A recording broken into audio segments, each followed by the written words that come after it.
The Yep. middle button sits on it on the red lights flashing. Cool, thank you. I had a sense that it was. There's a practicality associated with the financials. If you just go in and pitch way too early, then the probability of getting investments reduces. No. So, I think, pitching it's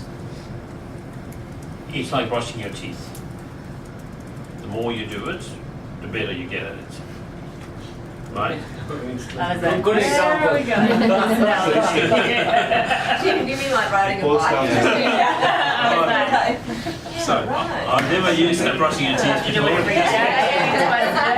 Well, I sure as hell got everyone's attention, man. That worked. All quite visual with it and going, No. So, even if that means that you pitch 10 times where you're not quite ready yet, you will therefore get to a point where the day where it really matters, where you've got your financials together, you develop your product, it was all ready, and it's, we got this thing, do you want to come and pitch? You just walk in and say, yeah, Dave, I'm here talking about blah, blah, and it seems completely natural.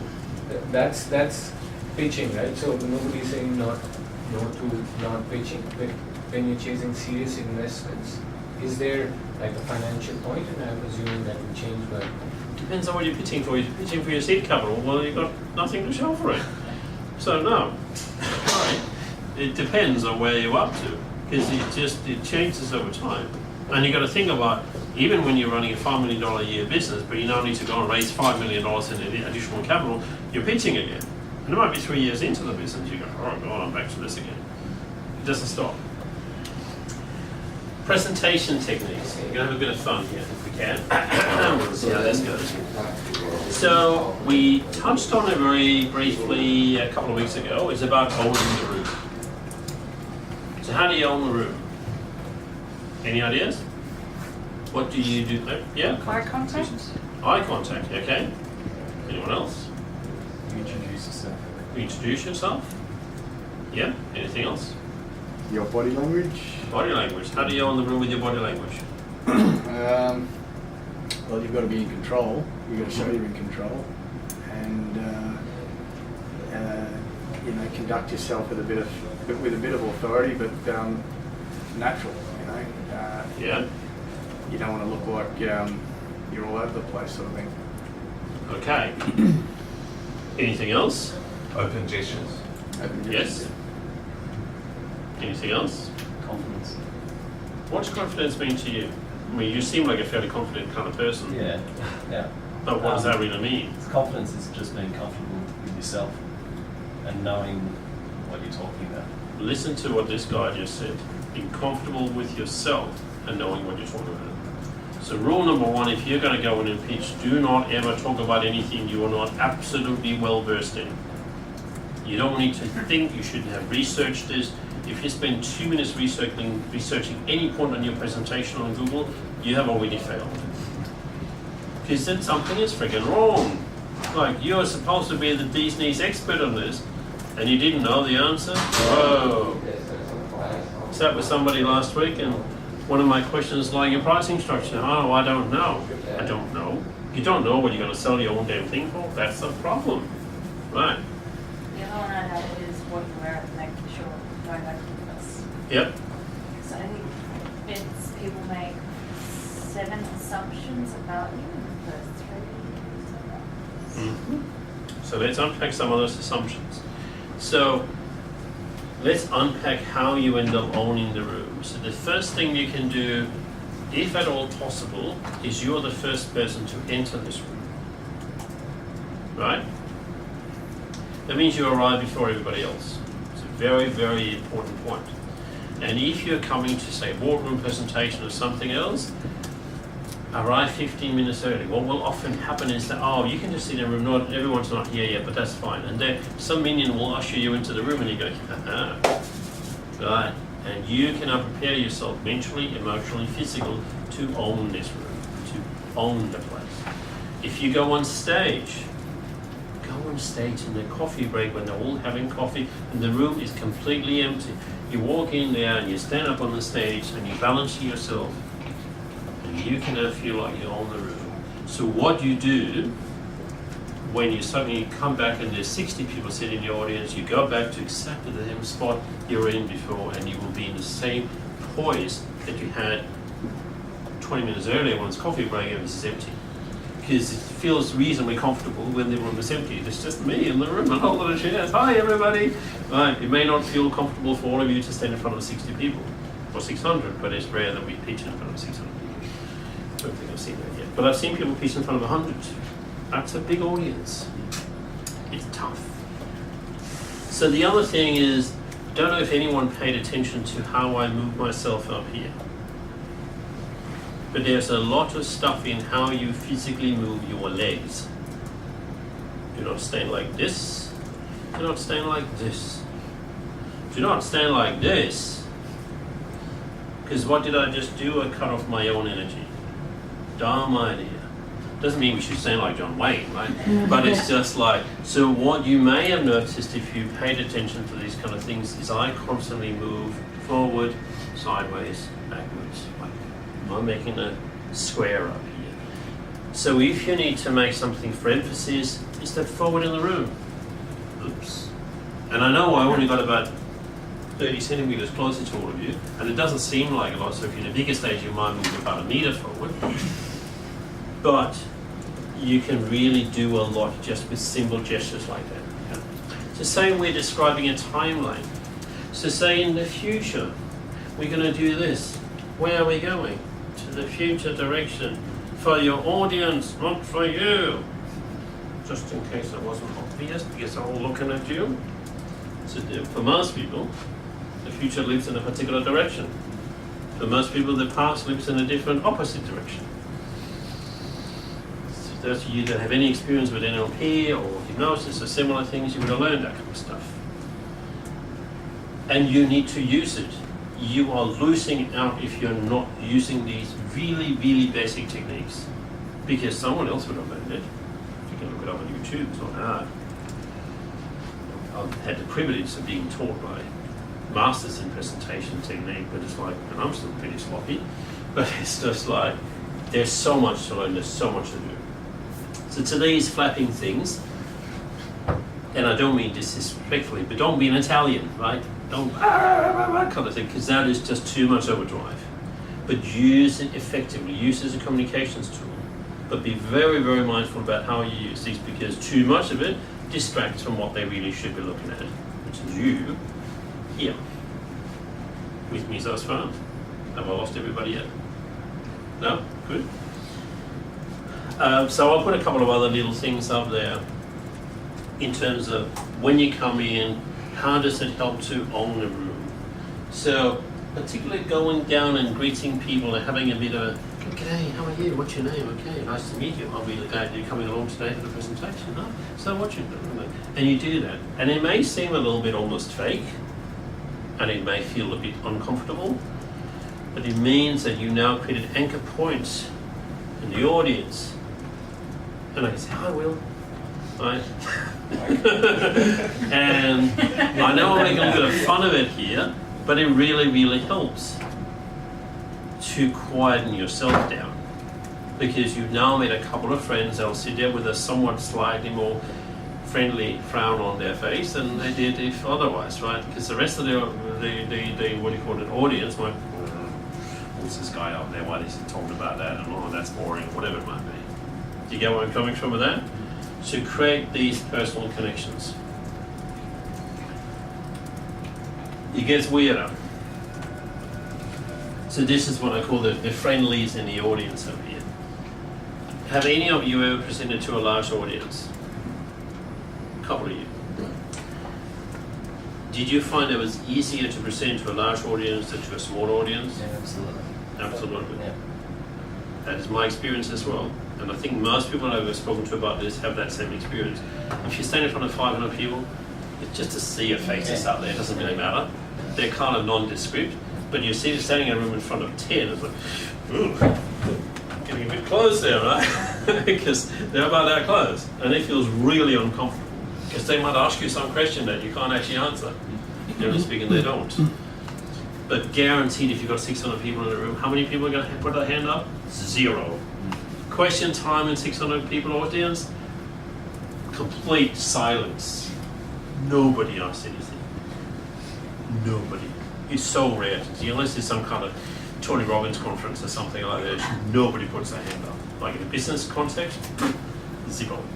And so in many cases with a bigger audience, it's actually more comfortable, it's actually easier, which sounds totally counterintuitive. So don't be afraid of the size of the crowd. It actually gets easier the bigger it gets. Unless it's an IT audience. They love asking questions. Yes. If you're right or wrong. Yes, because they want to make themselves look smarter than the rest. I know, that's terrible. Oh yeah, you're so right about that. Cool. This is practicing. Yes? Practicing. Is that No, it wasn't. beforehand? So visualize and actually just practice your presentation. Yes, and that's actually a good point to end up on. So one way of really flowing through the presentation is if you can find yourself a quiet spot a couple of minutes before you're going to go on stage or in front of this audience, after you've been in there on the room and sniffed the corners and done whatever you need to do, is imagine, that means helps, stand somewhere, close your eyes, and imagine what it's going to feel like when you finish with the presentation in 12 minutes from now. 2 minutes to you starting and 10 minutes after you've done through it.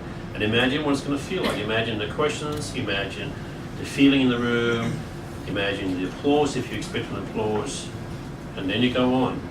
Because all you're now moving towards is that imaginary place that happens in 12 minutes when you're finished. And it absolutely works wonders, which is unbelievable. Any other ones? That's good insight, thank you. Okay, so what? It's alright, hadn't changed with it. It's delayed. It's a bit. Look at the audience, not at the screen. This can be a difficult one, particularly if it's a complex presentation. You may want to use if you're using the laptop or whatever you have in presenter mode, you may have presenter notes in your slides, and I absolutely encourage people to use presenter notes because it's a lot better than trying to stand here and run. That's what I mean by this. Look at the audience, not at this screen up here, because that is driving people bananas. Like, I'm standing here talking to you about the. How did I look to you, right? You're just seeing my back now. That didn't seem very friendly, did it? No. Use the body, we talked about that a bit. Now pause for effect. The single biggest thing you can do in a presentation is shut the fuck up. And it may be the most counterintuitive thing that you're doing there, standing in front of these 4 people that want to invest in your business or a boardroom or what the hell it is, but just be quiet for a moment. Because what happens is you've got to remember that you're talking to people, they're trying to process this, they're thinking about dinner, they're looking at the text message, they're thinking about if their child is good at school today, etc., etc. And you're now quiet. And at some point in time, there's all this chatter that's in there suddenly comes to a halt because, oh shit, did I miss something? Because this guy up on the stage is quiet. And it takes about 3 to 4 seconds for most people to arrive at that point in time. So if you have a pause less than 3 to 4 seconds, it actually doesn't work. But if that long pause, they're going to get, and they're going to come out of this kind of dream state they're in and come back into the present state. And so again, it's a proven psych technique, if you will. It's very, very effective, but it takes a lot of courage to, in the middle presentation, just be quiet. It takes a lot of courage, but it's one of the most effective techniques to make sure everybody catches up. Because it's not their fault their mind is busy. You remember they probably came running into the room from the previous meeting, trying to figure out, and they're going to be home there, and they're going to fetch their kid from daycare, or whatever else there might be on there, all this kind of stuff. And now you are there talking, yeah, sure, whatever, blah, blah, blah, blah. All this stuff that happens in people's heads. Yep. Question, hypothetically, if you already got somebody invited for a lunch, like a huge player in something you want to invest, do you talk, pitch on that, or you wait to a real table where it's, a proper presentation? It probably depends on what went before that lunch. So if this is the first time we're meeting the person, then I would work on just building the relationship, understanding what are they looking for, how old is their wife and husband, what do they do, where do they live, all that kind of stuff. and then wait for them to start asking questions. Like when they eventually get to a question, tell me more about your business. Right. Right. Let that normal social thing. Like nobody wants to sit down with lunch and say, okay, so let me start the piece and let me talk to you. And like, you're just gonna think I'm completely dickhead. It's like, Jesus Christ. If you did that. Yeah, exactly. Oh, thanks. Appreciate your support. Sorry about that. It's just the way that it came out. It's fine. Might just clarify that. Yeah, so you've got to be careful that you don't want to violate the social norms in the terms of trying to sell something to somebody. That doesn't make any sense. You're trying to get them to like you. Like, they're definitely not going to invest if they don't like you, are they? Okay, so first rule of thumb is you've got to get them to like you, which is going to take some time. Could I just add something about the Please, silence piece? One of the things I work with Wearing Your Worth, because it's our psychological relationship with our clothes, it's a new concept. So I would be talking it through and I'd be discussing it, and then got to a point with everyone I went through where I saw this glaze happen over, and it was like, and in my mind I'm thinking, I think I've lost them because I could see this. And so I'd be quiet, and then I'd say to them, are you right? Oh, sorry, I'd just taken my attention to my wardrobe. So it could be that they're actually processing. If you've got a new concept, they might be processing, what does this mean for me? How do I feel about this? And going through something that relates to them. So it's not always a bad thing. And I had to learn that. Now if it's not there, I think I haven't got them because they haven't wanted to their wardrobe yet. Great. The other thing Good is you will be nervous. I think everyone gets nervous in one way, shape or form. And one of the things that comes from that is you will speak faster. So if you practice your presentation at home and it's 9 minutes, you'll get up there, you'll do it in like 5.5. So you've got to be conscious of that rushing Yes. through. And so on that, you've got to obviously be able to catch yourself if you're speaking too fast. It's another situation where this whole pausing actually helps that, because when you start after that long pregnant pause, you will start slower. Just naturally, we always start a little bit slower. We don't go and then blah, blah, blah, it goes up and then blah, blah, blah, right? So it actually helps slowing down the pace of it. So just insert these natural breaks. Now, obviously, you don't want to have one of those breaks in the middle of a sentence. That doesn't make any sense. Right? People are going to go, they're hanging on the edge of their seat. Right? That's not what we're trying to do. But we're just trying to create natural breaks in the thing. But, so, yeah, so actually this is on the next slide. Engagement techniques. So we already talked about eye contact quite a bit. Eye contact is important. You may have noticed I'm using eye contact quite excessively, and I'm doing that very purposefully. Anecdotes are a great way to get people engaged. However, do not, unless you're a comedian, this obviously does not apply to, if you're truly a comedian, then go for your life, go and tell jokes. But most people cannot tell jokes well. And there is nothing worse than a joke that just falls flat. And you're telling a joke and the whole audience is just silent and they go, that really bored. So don't try it unless you feel like you're born with a comedic gene. And there may be some ways that I'm certainly not one of them. But do tell anecdotes. It could be an anecdote on, well, one day in the morning, I was